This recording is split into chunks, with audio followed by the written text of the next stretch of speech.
வணக்கம். எல்லாம் நல்லா இருக்கீங்களா? நல்லா இருப்பேன்னு நம்புகிறேன். தினம் தினம் ஜோதிடம் சார்ந்த நிறைய விஷயம் நம்ம சேனலில் பேசிட்டு வந்துட்டுருக்கோம். அப்படி இப்போ பார்க்க போகிறதுனா நம்ம பார்த்தீங்கன்னா ஏல்ரெடி பார்த்தீங்கன்னா உங்களுக்கு விஜய் சிஎம் ஆவார்னு போட்டிருந்தோம். அதே மாதிரிக்கே பார்த்தீங்கன்னா உதயநிதி ஸ்டாலின் அவங்க பார்த்தீங்கன்னா டிஎம்கே ஆட்சியை இழக்க போகுது அப்படின்னு பேசியிருக்கோம்.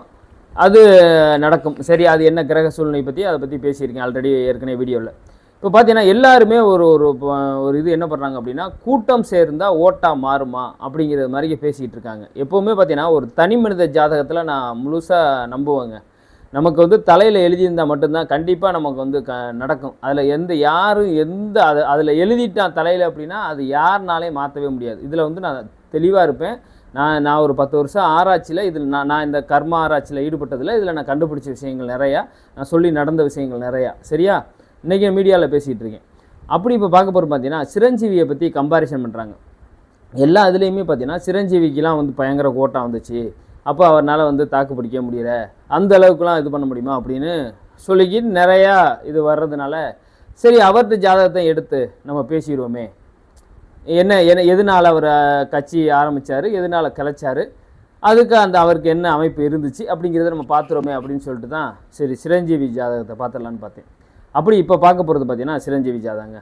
அவர் சிரஞ்சீவி பார்த்தீங்கன்னா உங்களுக்கு துலா லக்கணத்தில் பிறந்திருக்காருங்க. துலா லக்கணத்தில் சனி உட்காந்துருக்காரு, 2ஆம் இடத்துல ராகு உட்காந்துருக்காரு, 3ஆம் இடத்துல மாந்தி உட்காந்துருக்கு, 8ஆம் இடத்துல கேது, உங்களுக்கு 10ல் குரு, 11ல் பார்த்தீங்கன்னா சூரியன், செவ்வாய், சுக்கிரன், புதன். சரியா? சந்திரன் 12ல் உட்காந்துருக்காருங்க. அப்போனா கன்னி ராசி. சரியா? அப்போ இவர் கட்சி ஆரம்பித்த டைமும் சரி, இவர் கட்சியை கலைக்கப்பட்ட டைமும் சரி, எந்த சூழ்நிலையில் அவருக்கு நடந்துச்சு அப்படிங்கிறத ரொம்ப தெளிவாக பார்ப்போம். இப்போ பார்த்தீங்கன்னா குரு 10ல் இருக்கார். அவர் யார் துலா லக்கணத்துக்கு அப்படின்னு பார்க்க போகும்போது பார்த்தீங்கன்னா 3ஆம் இடத்து அதிபதி, 6ஆம் இடத்து அதிபதி. சுக்கிரனுக்கு குருவுக்குமே ஆகாது. குரு 10ல் இருந்தால் டோட்டலாகவே பார்த்தீங்கன்னா அதாவது எப்படின்னா அரசாண்டாலும் கீழே இறக்கி தான் ஆகும். அதே மாதிரிக்கு பார்த்தீங்கன்னா அரசனானாலும் ஆண்டி ஆக்குற வேலையை கண்டிப்பாக செய்யும். குரு 10ல் இருக்கும்போது கண்டிப்பாக செய்யாது. அதுவுமே துலா லக்கணத்துக்கு பார்த்தீங்கன்னா உங்களுக்கு 3 6க்கு அதிபதிங்க. புரியுதா? 3 6க்கு அதிபதி.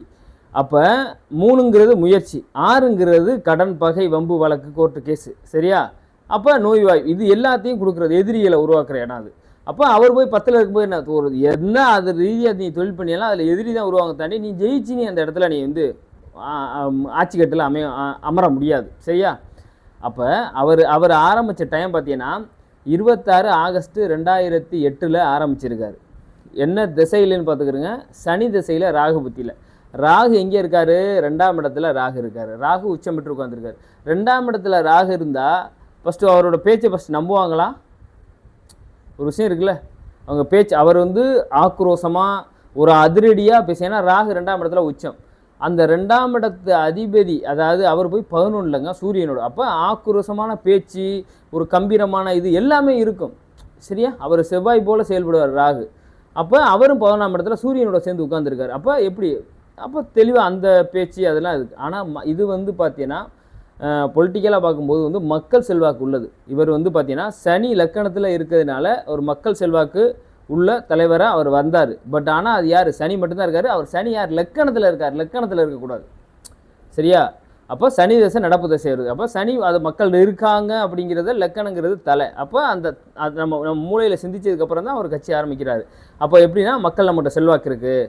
சனிங்கிறது மக்கள் தான். பட் ஆனால் அந்த மக்களுங்கிறது பார்த்தீங்கன்னா சனிங்கிறது கீழ்நிலை அடித்தட்டு மக்கள். சரியா? இப்போ ஒரு கிரகம் ஒரு ஆளுமை பண்ணி நம்ம ஒரு பெரிய ஒரு அரசவையை பிடிக்கணும் அப்படின்னா நிறையா கிரகங்கள் ஒத்துழைக்கணும். ஏன்னா ஒரு கிரகங்களுக்கும் தகுந்த மாதிரிக்கே மனிதர்கள் இருக்காங்க. சரியா? இப்போ புதன் நல்லா இருந்துச்சு அப்படின்னா படித்தவர்கள் நமக்கு சப்போர்ட் பண்ணுவாங்க. சுக்கிரன் நல்லா இருந்தால் பெண்கள் சப்போர்ட் பண்ணுவாங்க. ராகு நல்லா இருந்துச்சுன்னா பெரியவங்க சப்போர்ட் பண்ணுவாங்க. கேது நல்லா இருந்தால் வயசான பெண்கள் சப்போர்ட் பண்ணுவாங்க. சனி நல்லா இருந்துச்சு அப்படின்னா உங்களுக்கு பார்த்தீங்கன்னா ஒரு வக்கீல்லேருந்து கீழ்நிலை மக்கள், அடித்தட்டு மக்கள், அன்னாடும் வாழ்வாதாரத்துக்கே கஷ்டப்படுறாங்க பார்த்தீங்களா, அவங்களோட வாக்கு கூட உங்களுக்கு கூட கிடைக்கிற வேலை செய்யும். அது மாதிரி ஒரு கிரகங்களுக்கும் நம்மளோட வாக்கு வங்கி ரொம்ப முக்கியம். அப்போ ஒரு அரசாளனும் அப்படின்னு ஒரு தகுதி இருக்குது அப்படின்னா இவ்வளோ கிரகங்கள் ஒத்துழைக்கணும். சரியா? குரு மட்டும் பத்தாது. குரு இருந்துச்சு அப்படின்னா எப்படிப்பட்ட எந்த ஜாதகத்துலேயும் குரு 10ல் இருக்குது அப்படின்னா நீங்கள் தொழில் பண்ணினாலும் தொழிலில் பெரிய லெவலில் லாஸ் ஆகும். அதே மாதிரிக்கு நீங்கள் ஒரு ஆல்ரெடி நீங்கள் தொழில் பண்ணிக்கிட்டு இருந்திய குருதசை ஆரம்பிக்குது அப்படின்னாலும் குருதசை வந்த உடனே உங்களை டோட்டலாக டவுன் பண்ணி கீழே உட்கார வச்சிடும். சரியா? அது எப்படிப்பட்ட லக்கணமாக இருந்தாலும் ஃபஸ்ட்டு பார்த்து குரு வந்து தனித்த குரு, அதுவும் சுவர் பீட்டு இருக்குது, யாரோ பாவகிரகத்தோடு இணைஞ்சிட்டு அது வேறு. இப்படி இருந்தால் வந்து கண்டிப்பாக வந்து உங்களுக்கு வந்து நல்லது பண்ண மாட்டார், யார் ஜாதகத்தை தான் சரி. அப்போ இவருக்கு வந்து பார்த்தீங்கன்னா சனிதசை ராகுபத்தியில் ஆரம்பிக்கிறாரு. அதாவது இவர் பேச்சு எப்படி நம்புவாங்க, நம்பி இது பண்ணி அவர் வந்து பேசுகிறது ஆக்ரோஷம் அதெல்லாம் வந்து ஒரு உணர்ச்சி பொங்க தான். சொல்ல புரியுதா? ஒரு ஃபுல்லாகவே சப்போர்ட் பண்ணுமா பார்க்கும்போது வந்து 10வது கேந்திரம் எதுவுமே இல்லை. 9வது கேந்திரத்தில் ஏதோ 9ஆம் அதிபதி பார்த்தீங்கன்னா 10ஆம் இடத்துல, அதே மாதிரி 10ஆம் இடத்து அதிபதி 12ல் மறைஞ்சிருச்சுங்க. 12ல் யாரோட வீட்டில் உட்காந்துருக்கு? புதனோட வீட்டில் உட்காந்துருக்கு. 12ங்கிறத எண்டு. எப்படி நீ அந்த இடத்துல நீ பதவிக்கு வர முடியும்? சரி, அதுவும் ஆரம்பித்த டைமே தப்பு. சரியா? ஆரம்பித்த டைமே தப்பு. யார் சொல்லி அவங்க பண்ணாங்க? அந்த சனிதசை ராகுபத்தியில் எப்படி பண்ண முடியும்? அவர் பேச்சு நம்ப மாட்டாங்க. பேச்சு தானே 2, பணம் தானே இது. அப்போ என்ன பண்ணணும் அப்படின்னா, இவர் வந்து அடுத்து வர்றது சனி திசையில் குருபுத்தியில் கலைச்சிட்டார் கட்சியை. சனி திசையில் பார்த்தீங்கன்னா உங்களுக்கு வந்து பார்த்தீங்கன்னா சனி திசையில் குருபுத்தியில் பிப்ரவரி மாதம் 6ஆம் தேதி 2011 வந்து கலைச்சிட்டார் கட்சியை. அப்போ அது குருபுத்தி, சனி திசை குருபுத்தி. குரு யார்? அப்போ கடனை கொடுத்துருக்கணும். இதனால் வந்து பார்த்தீங்கன்னா இவர் வந்து கட்சி ஆரம்பிக்கும் போது ஏகப்பட்ட பொருளாதாரத்தெல்லாம் இழந்திருக்கணும், வேறு வழி தெரியாமல் பணத்தை இழந்திருக்கணும். குரு தான் பணம், அதை ஒன்று பார்த்துக்கிறது. அப்போ அது இழந்திருக்கணும். அப்போ அதனால அவர் என்ன பண்ணணும், அந்த கட்சியை அலைஞ்சிடணும். ஏன்னா நம்ம கட்சி நடத்துறதுக்கு பணம் வேணும். சரி, அதனால் வந்து கடன்பட்டு என்ன பண்ணுறது அப்படின்னு தெரியாமல் கட்சியை அவர் கழிச்சிட்டாரா? அப்போ நமக்கு எந்த ஜாதகத்தில் இருந்தாலும் நம்மளோட தசா புத்தி ஒத்து வரணும் ஒன்று. அதே மாதிரிக்கே நம்ம ஆளணும் அப்படின்னா அந்த கிரகங்கள் நமக்கு வலிமையாக இருக்கணும். இப்போ விஜய் சாதகத்தோடலாம் கம்பாரிசன் பண்ணும்போது இவரோட ஜாதகம்லாம் ஒரு என்ன சொல்கிறேன்னா ஒரு 5% 10% கூட வேலை கிடையாது. அதாவது சினிமாவில் உச்ச நட்சத்திரமாக இருக்கலாம். ஏன்னா பார்த்தீங்கன்னா சுக்கிரன், புதன், சூரியன், செவ்வாய் எல்லாம் சேர்ந்து 11ஆம் இடத்துல அவர் ஆசைப்பட்டார். இது போல் ராகு ரொம்ப முக்கியம்.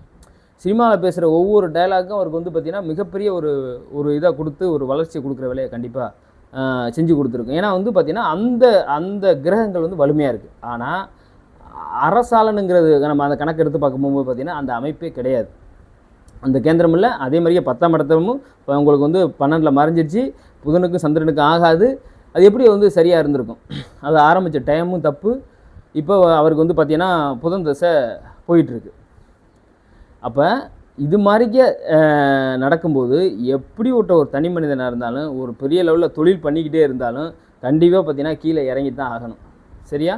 உங்கள் ஜாதகத்துலேயும் அது மாதிரிக்க ஒரு சூழ்நிலை இருந்துச்சு அப்படின்னா கண்டிப்பாக நீங்கள் வந்து வேறு ஒரு தசை நடந்து 10ல் குரு இருந்து தனித்த குருவாக இருந்து அதுவும் அதாவது ஒரு என்ன சொல்கிறேன்னா சுபர் வீட்டில் இருந்து தசை நடத்திக்கிட்டு இருந்துச்சு அப்படின்னா பின்னாடி நீங்கள் இறங்க முகம்தான் அப்படிங்கிறத கன்ஃபார்ம் பண்ணிக்கிறீங்க. சப்போஸ் வேறு பாவகிரகங்கள் பார்த்தாலோ இல்லை பாவகிரகங்களோடு இணைஞ்சாலோ இது மாதிரிக்க இல்லை அந்த குரு வந்து மறைஞ்சி இருந்தாலோ கொஞ்சம் ஒரு சில பாசிட்டிவாக செயல்பட ஆரம்பிக்கும். கொஞ்சம் பெருசாக நெகட்டிவ் இல்லாமல் ஒரு 50% நல்ல பலனை கொடுக்குற வேலையை செய்யும், கண்டிப்பாக செய்யும். நீங்கள் அவரோட இதுக்கு வந்து பார்த்திங்கன்னா ஆக்டர் விஜயோடதோ சிரஞ்சீவியோடதோ கம்பாரிசன் பண்ணுறதுக்கு இது வந்து ஒரு 10% கூட வாய்ப்பே கிடையாது. ஏன்னா அந்த இதுக்கும் வந்து ஒரு ஏணி வச்சா கூட எட்டாது. இதுக்கு சம்மந்தமே கிடையாது. அதோட கிரக அமைப்பு பாரத பிரதமர், இப்போவும் சொல்கிறேன், பாரத பிரதமர் மோடிஜி ஜாதகத்துக்கு இணையானது டிவிகே தலைவர் விஜயோட ஜாதகம். இதை வந்து குறிப்பிட்டு சொல்கிறேன். வேறு அதே மாதிரிக்கு இவர் தம்பி வந்து இவர் பிரதமர் வந்து பார்த்தீங்கன்னா பவன் கல்யாண் வந்து இப்போ துணை முதல்வர் இருக்கார். அவருக்கே பார்த்தீங்கன்னா ஜாதகத்தை எடுத்துட்டேன். பட் அவருக்கு துணை முதல்வராக தான், முதல்வராகலாம் தகுதியே கிடையாது.